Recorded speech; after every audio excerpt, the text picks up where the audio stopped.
Demikian tadi tari Remo Bentuk dan Tata Busana Putri yang sudah lenyap dari pandangan Anda bersama. Hadirin dan para pemirsa yang berbahagia, sebelum pagelaran ludruk karya baru kami lanjutkan, di sini kami atas nama keluarga besar ludruk karya baru yang dipimpin Bapak Anto Wulyono pribadi mengucapkan terima kasih yang sebesar kepada Bapak Edi Dwi Susilo, juga kepada Ibu Syamita Nurul Indah Yanti, yang mana pada malam hari ini mendatangkan ludruk karya baru dalam rangka Tasyakuran Kitan, yaitu adik Alham Rizky Nipamul. Semoga menjadi anak yang soleh dan berbakti kepada kedua orang tua dan berguna bagi nusa dan bangsa. Juga kami ucapkan selamat malam kepada bapak-bapak muspika, baik dari jajaran kepolisian maupun Koramil Trowulan, yang mana pada malam hari ini sempat hadir. Kami ucapkan selamat bertugas dan semoga sukses.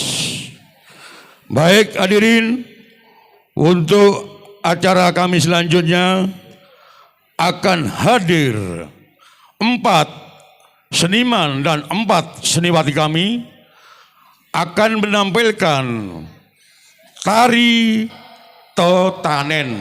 Hadirin, selamat malam dan selamat berhibur.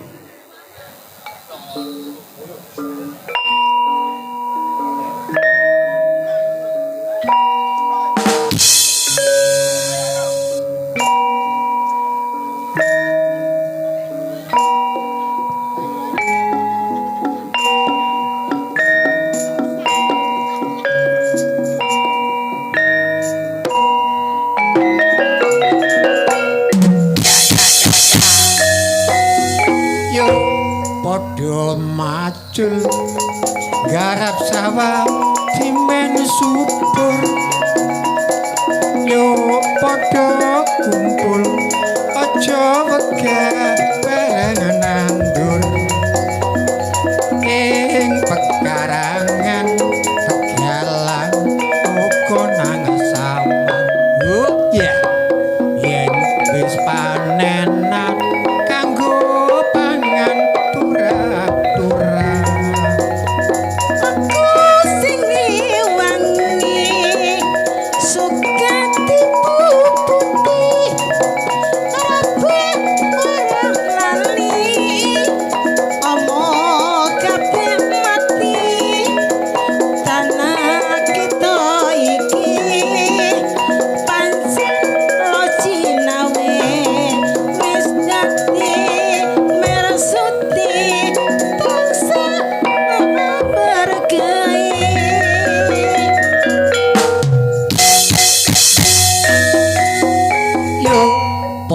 Macul garap sawah dimen subur, yo padha kumpul aja wegah bareng nandur ing pekarangan tegalan uga nang sawah. Iya yen wis panenan kanggo pangan turah-turah.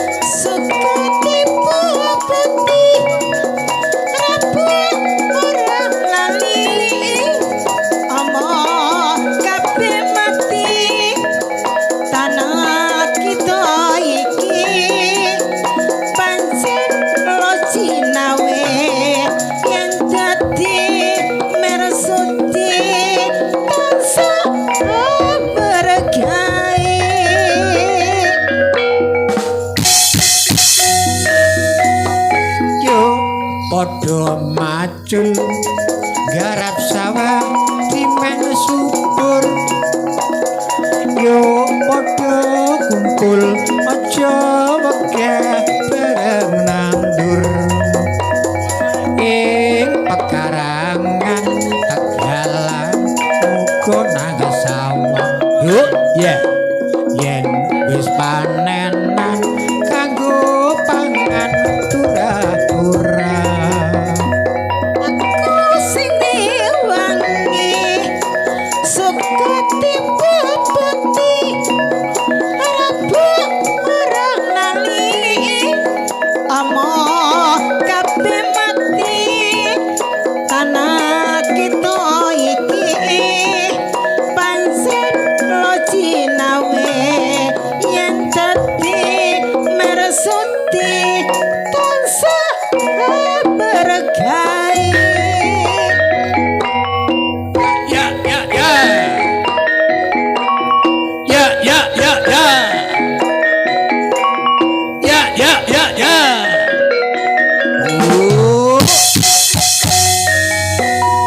yo padha macul garap sawah dimen subur yo padha kumpul aja wegah bareng nandur ing pekarangan Tegalan uga nang sawah lho yeah.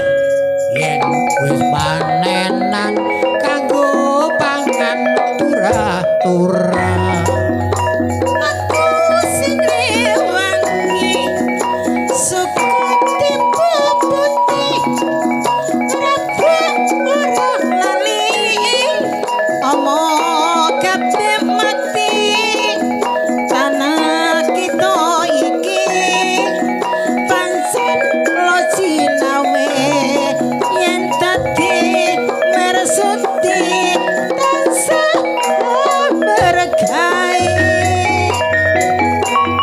ya ya ya ya ya ya ya ya ya ya ya ya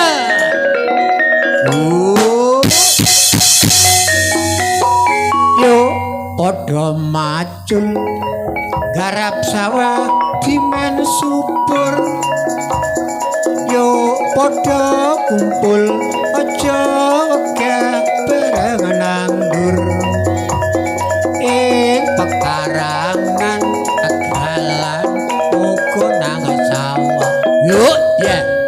Yen wis panenan kanggo pangan turah-turah aku sing rewangi suka tipe putih rabuk orang lali amo kabeh mati karena kita iki pancen lo cinawe yen dadi mersuti tansah berkahi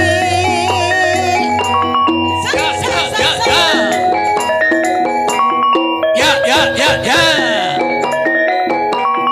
ya ya ya ya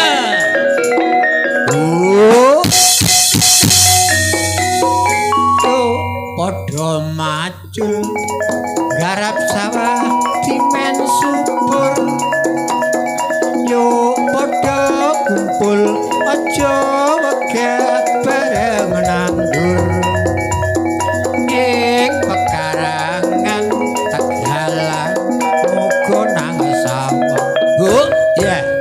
Yen wis panenan kanggo pangan turah-turah aku sing rewangi suka tipe putih rabuk orang lali amo kabeh mati tanah kita iki pancen lo cinawe yen dadi mersuti tansah berkahi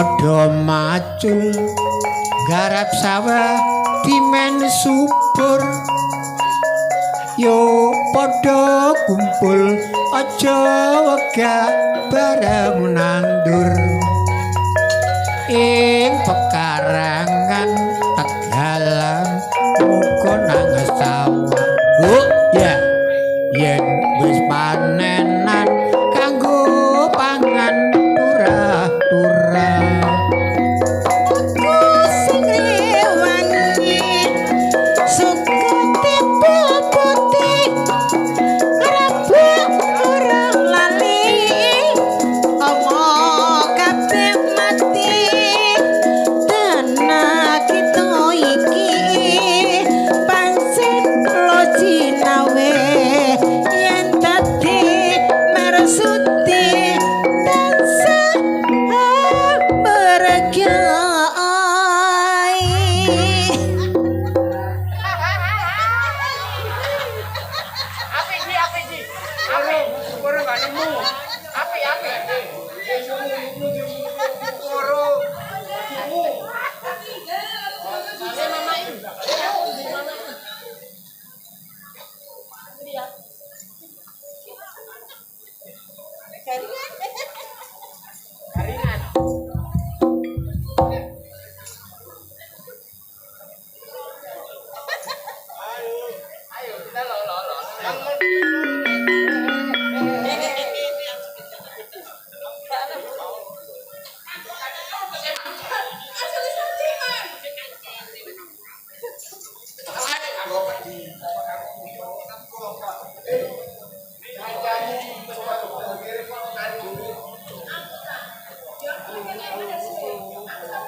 Yo padha macul garap sawah timen subur yo padha kumpul aja wegah bareng nandur ing pekarangan Tegalan uga nang sawah lho ya yen wis panenan kanggo pangan turah-turah Kusing wangi sukati popoti raba ora lali omo kabeh mati tanah kita iki pancen lo jinawe yen dadi mersuti tansah berkah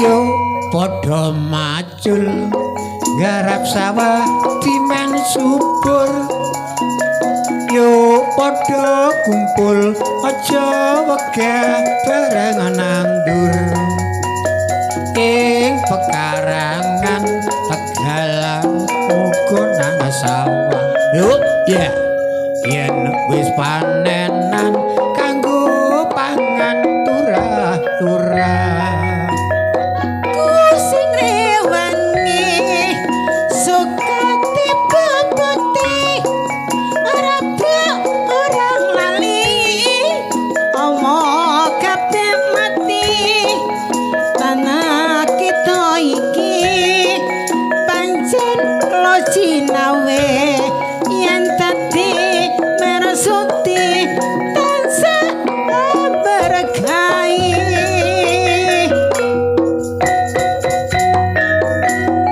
yo padha macul garap sawah timen subur yo padha kumpul aja wegah bareng nandur ing pekarangan Tegalan uga nang sawah lho ya yen wis panenan kanggo pangan turah-turah Kusing rewangi sukati popoti raba orang lali omo kabeh mati tanah kita iki pancen lo jinawe yen dadi mersuti tansah berkah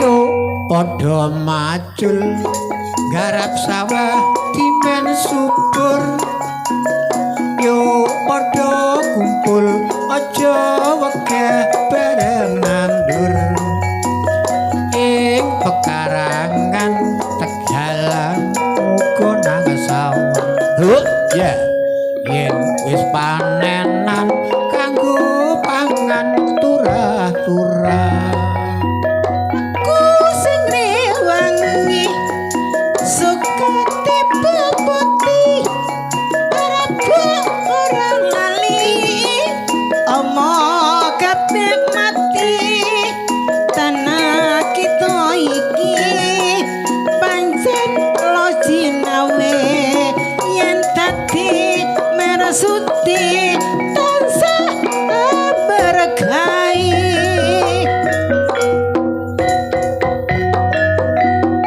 yo padha macul garap sawah timen subur yo padha kumpul aja wegah bareng nandur ing pekarangan Tegalan uga nang sawah lho ya yen wis panenan kanggo pangan turah-turah Kusing rewangi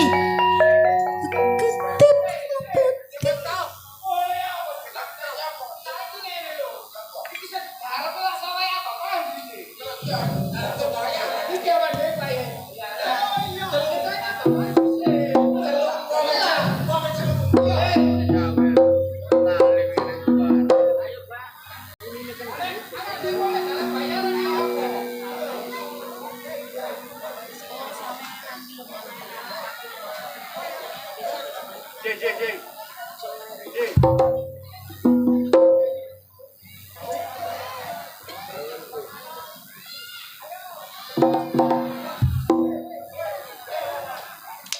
lho apa pantri? Oh. Bah. Jenengan dintosi lari-lari, Bah.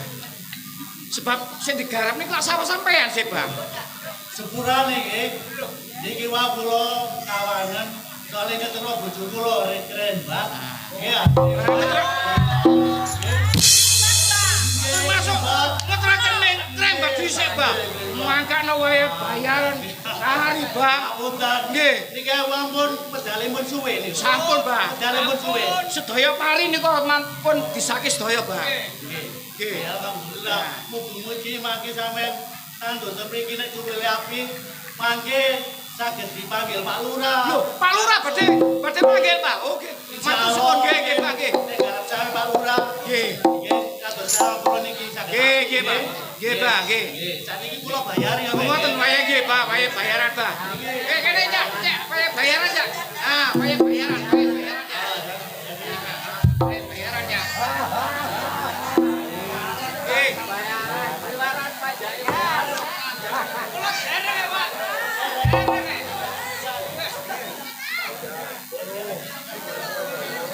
Kene, Pak. Enten sing kira setunggal, Pak. Tolong Cak Kasri, Bang, ya. Cak Kasri, kira, Pak. Nggih. Laris.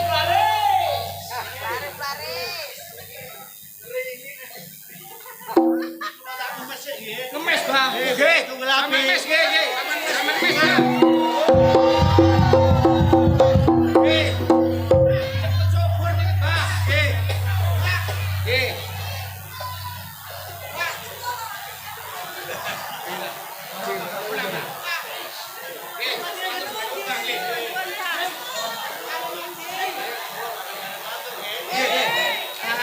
Saniki, Bang. Lah saniki nek pun mantun pun bayaran, saiki kanca-kanca pamit mantuk, Bang. Oh, nggih. Matur sembah nuwun, nggih ya. Kula nggih bareng mantuk nggih.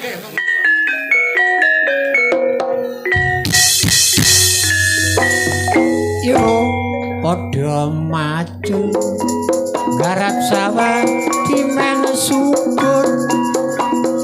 Yo padha kumpul aja wegah bareng nandur. Ing pekarangan Tegalang uga nang sawah. Lho ya yen wis panenan kanggo pangan turah-turah.